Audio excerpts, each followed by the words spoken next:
Hey, True Believers, Englentine here with another batch of new comic book reviews. Newish. I'm a little bit behind. I'm catching up. Like, I've got Power Girl #1. I think that's an older one. And I have something else. But I think most of them are new. I've got G.O.D.S from Marvel. That was last week. That's recent, right? And The Haunted Girl, I believe, is one of these.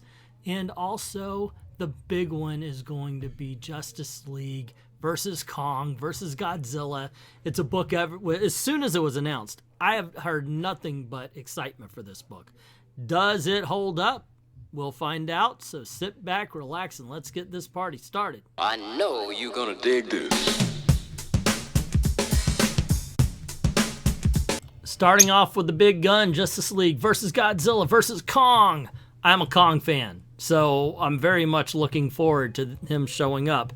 Because guess what? Yeah, actually he does show up in this issue. This is, first of all, not the Justice League versus King Kong and Godzilla. This is the Super Friends versus King Kong and Godzilla. Now you're probably going, well, what's the difference? Justice League, Super Friends, you know, they're the same heroes for the most part. Oh, no, it's really cool because the Legion of Doom is in this. Flat out. This book is all about world building, first of all. And I absolutely 100% adore it. I love the fact that even though it's the Super Friends, even though like a person like myself grew up on it, watched it every Saturday morning, they're still saying, well, this is what's going on in the universe of the Super Friends. In fact, I want to follow this universe because the heroes seem so much cooler than what we're getting in Marvel and DC and so forth and so on. This is just a lot of fun. You have the villains interacting. Of course, they bring up, maybe the Super Friends kick our asses all the time because they get along, we don't. And you have Lex Luthor coming up with a great idea on how to defeat the Justice League, and they go to the Superman's Fortress of Solitude, and the Toyman gets an idea, and that's when it really hits the fan. So it's a lot of fun. This really is. You can see the art is pretty good as it passes by you right here. I do have to say, if you're looking for a lot of kaiju action in this particular issue, you're not really going to find it. That, I guess, is going to come in the next ones. This, I swear, it's got action in it, but it really is about you getting to know who the players are.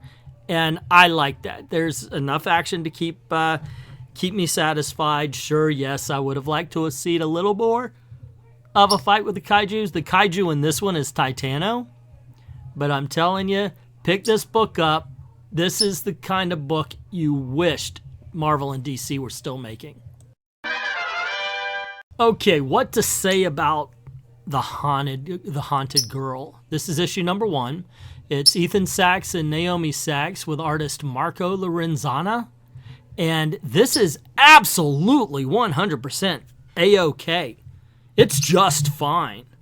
This is good. You know, I mean, it's just not spectacular. Okay, so it's a haunted girl in a hospital. They've built up a little bit of atmosphere, I have to admit. They do let panels be silent when they need to. The dialogue is there when it needs to. And I think that's what you need to make a good horror film. Another thing is, don't put a jump scare on a 2-page spread. If you're going to try to do a jump scare, it's got to be when you turn the page. It can't be within, because your eyes kind of see it. You know, you see the whole page. You focus on a panel, but you do see a whole page. And they did that a couple of times.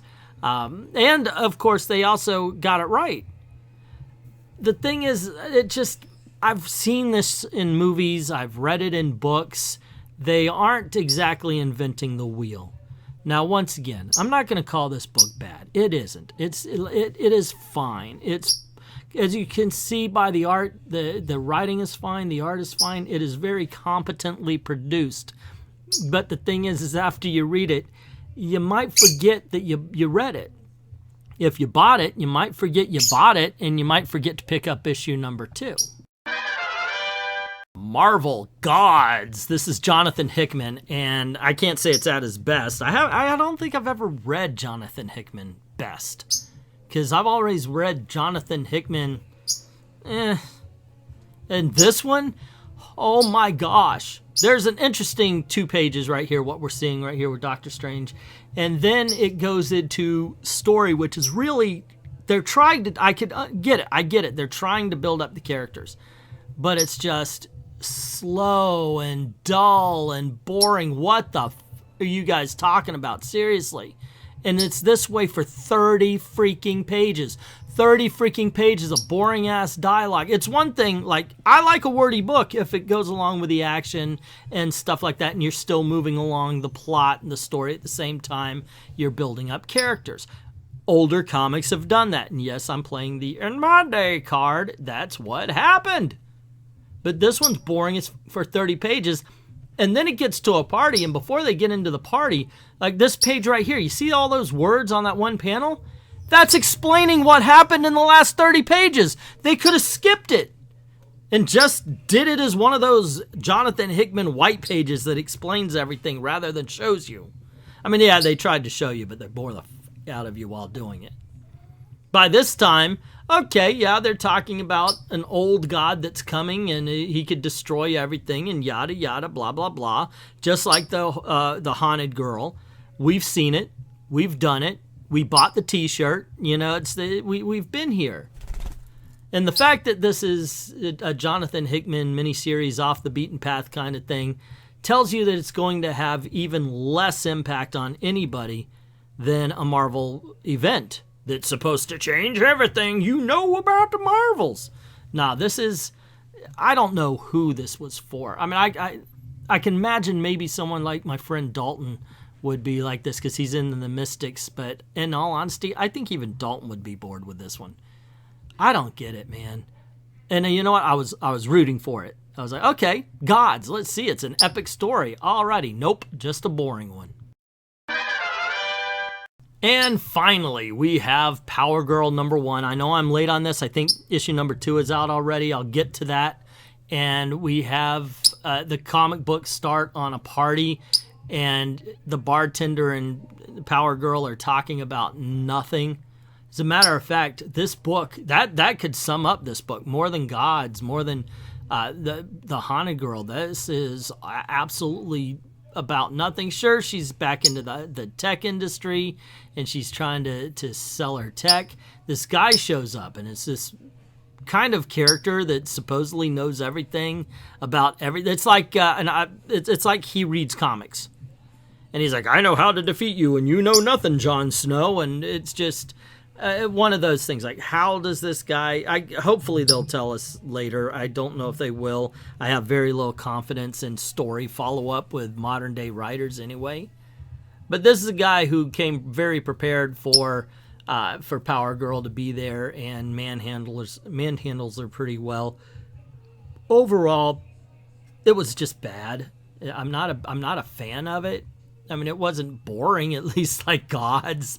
It wasn't that, you know. But it is generic. It is a generic action book. I want it to be good. I love Power Girl. I love the character of Power Girl. And, oh, yeah, and Superman shows up and gets a talking to. Like, he tries to talk. Oh, you're doing this, Power Girl. You should watch out. And she's like, I don't need no men, and I don't need no man's advice. Yeah, what you gonna do? Are you going to pick up issue #2? I don't know. I guess it's good for a review or so. And as usual, I like to rank these from worst to best. Alrighty, making the worst showing at #4 is Marvel Gods is a slog. It is a slow read. It is so dull. It's just unimaginably dull. I did not like this book. Look, I can handle a lot of stuff. Give me a bad plot, it could still be fun. Give me bad dialogue, it could still be fun. But what can't be fun is a book that you just can't wait to end and maybe just put down halfway through because it's so freaking boring. Okay, kids, coming in at #3 is Power Girl #1. Look, we talk about how DC seems to be at war with each other, how half the writers and artists want to make good comics and half the writers and artists want to make shit with a message that only they agree with. They took their first prisoner, it seems, and Power Girl is she. Something I used to look forward to in the 2000s. Now I just wish they never brought her back at all. Okay, coming in at second place, I think you probably already know. The Haunted Girl #1 is a book I was rooting for. I really like this cover. I'm in the mood for horror comics.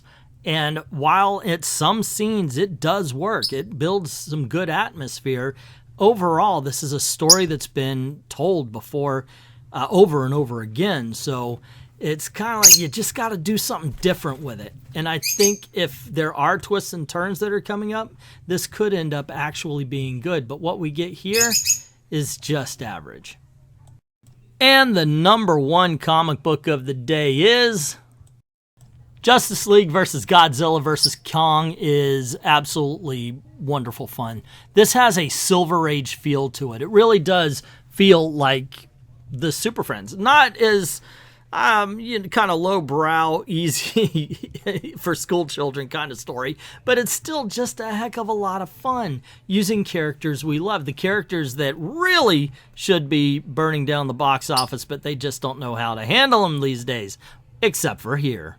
Anyway, thank you very much to all of the England team who's passing by right here and everybody who made it this far. Please don't forget to click like and share, subscribe, and if you want to see some cool watch this Creature Commandos first appearance, learn where they came from, as well as the review for Sandman by Riley Rosmo and Robert Venditti. Thank you very much to everybody who's watched them already, and to everyone, all the true believers, thank you very, very much for watching.